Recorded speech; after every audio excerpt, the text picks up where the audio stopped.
নমস্কাৰ NS এণ্টাৰটেইনমেণ্টৰ সকলো দৰ্শকলৈ শাৰদীয় দুৰ্গা পূজাৰ শুভেচ্ছা জনালোঁ। লগতে সকলোৰে মংগলৰ কাৰণে আমি এগছি চাকি জ্বলালোঁ।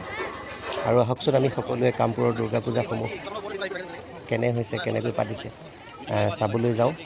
আৰু আমি কি কিনিলোঁ, কি কৰিলোঁ পূজাত, সকলোৱে মিলি পূজা চাওঁগৈ আহক।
পূজা মণ্ডপবোৰ যথেষ্ট ধুনীয়াকৈ সজাইছে, দেখি ভাল লাগিছে। আপোনালোকৰ কেনেকুৱা লাগিছে কমেণ্ট কৰি জনাব। আৰু সেইফালে এখন পূজা মণ্ডপ আছে, ৰাস্তাটো খুব সুন্দৰকৈ সজাইছে। সকলো মানুহে খালি আহি ইয়াত চেল্ফি মাৰিছে। একদম মানে ইমান ধুনীয়াকৈ লাইটবোৰ জ্বলাই পেলাই আজৰি কৰি দিছে। আমি এবাৰ সকলোৱে মাজে মাজে সোমাই গ'লোঁ, গৈ পেলাই দেখিলোঁ সঁচাকৈ বহুত ধুনীয়া। ভিতৰলৈ গৈ দেখিলোঁ এখন পূজা মণ্ডপ তাতো আছে। ইমান ধুনীয়াকৈ সজাইছে। ইয়াৰ ভিতৰত অলপ দীঘলকৈ দেখাব চেষ্টা কৰিছোঁ, ঢুকি নাপায়, বহুত দূৰত আছে। যথেষ্ট মানুহৰ ভিৰ, আজি বহুতেই মানুহ বুলি ক'ব লাগিব। খোজকাঢ়োতে মানে ইজনে সিজনক ধৰি ল'লে হেৰাই যাব। এইখন আমাৰ কামপুৰৰ টেন্স। ইয়ালৈ আজি নাযাওঁ বাৰু, কাৰণ কালি আমি গৈ কাপোৰ কানি কিনিলোঁ। যদি কোনোবাই কাপোৰ কিনে আমাৰ টেন্সত এবাৰ আহিব, যথেষ্ট বহুত ধুনীয়া ধুনীয়া কাপোৰ পায়। ক'লৈ কেতিয়াবা আহিলে টেন্সত সোমাই যাব আৰু কাপোৰবোৰ কিনি লৈ গৈ থাকিব। সেই মণ্ডপটো চাওকচোন, ইমান ধুনীয়াকৈ পাহাৰত বান্দৰবোৰে যেন কিবা কৰি আছে তেনে যেন লাগিছে। আৰু ভিতৰৰ মূৰ্তিৰ ডেক'ৰেশ্যনটো চাওক, ইমান ধুনীয়া। প্ৰতিটো মূৰ্তিয়ে মানে চাই থাকোঁ যেন লগা নিচিনা। বহু সময় চালোঁ, তাৰপাছত আমি আকৌ অন্য এটা মণ্ডপলৈ বুলি যাবলৈ ওলাইছোঁ। তথাপিও মানে চাই ভাল লগাৰ কাৰণে আকৌ এবাৰ আমি ধুনীয়াকৈ চাইছোঁ। ভিতৰতো বৰ ধুনীয়াকৈ সজাইছে।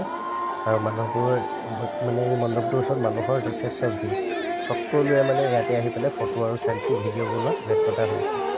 সকলো মানুহে মানে আহি পেলাই ইয়াত ভিডিঅ' নবনোৱাকৈ থাকিব পাৰে। গতিকে চাই থাকক ভিডিঅ'বোৰ কেনেকুৱা লাগিছে, আৰু লগতে কামপুৰৰ পূজা কেনেকুৱা লাগিছে আপোনালোকে কমেণ্ট কৰি জনাবলৈ নাপাহৰিব।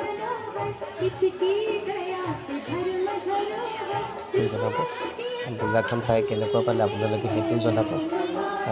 পূজা আমি প্ৰথমৰ পৰা প্ৰায় 7খনমান মণ্ডপ আমি এতিয়ালৈকে চালোঁ। যথেষ্ট ভাল লাগিল। বহু সংখ্যক মানুহৰ বহুত ভিৰ, আৰু বস্তুৰ দাম, গাড়ী মটৰ বহুত দাম লৈছে। এটা পিষ্টল 700, 800, 1000 টকা লৈছে। আপোনালোকৰ ফালে কিমান লৈছে জনাব। আমাৰ ফালেতো এটা সৰু পিষ্টল 700, 800 টকা লৈছে। আৰু আমি সকলোৱে তেনেকৈ পূজা চাই প্ৰায় ৰাতি এতিয়া 10:30 মান বাজিল। আমি ঘৰলৈ যাম বুলি ভাবিছোঁ। আৰু লাষ্টত আমি আহি খাবলৈ বহিলোঁ। এইটো মোৰ ল'ৰাই ল'লে পিজ্জা, চাওমিন, আৰু লগতে আমি ল'লোঁ বিৰিয়ানী। সকলোৱে ৰেষ্টুৰেণ্টত ধুনীয়াকৈ খালোঁ। আৰু খাই পেলাই আমি শেষ কৰিব নোৱাৰিলোঁ বাৰু, যথেষ্ট অৰ্ডাৰ দিলোঁ, বহুতখিনি থাকি গ'ল। গতিকে আমি এতিয়া ধুনীয়াকৈ খালোঁ। খাই পেলাই আমি লাহেকৈ ঘৰলৈ যাওঁ। আপোনালোকে ধুনীয়াকৈ ভিডিঅ'টো চাই কিবা এটা কমেণ্ট দিব। Bye bye.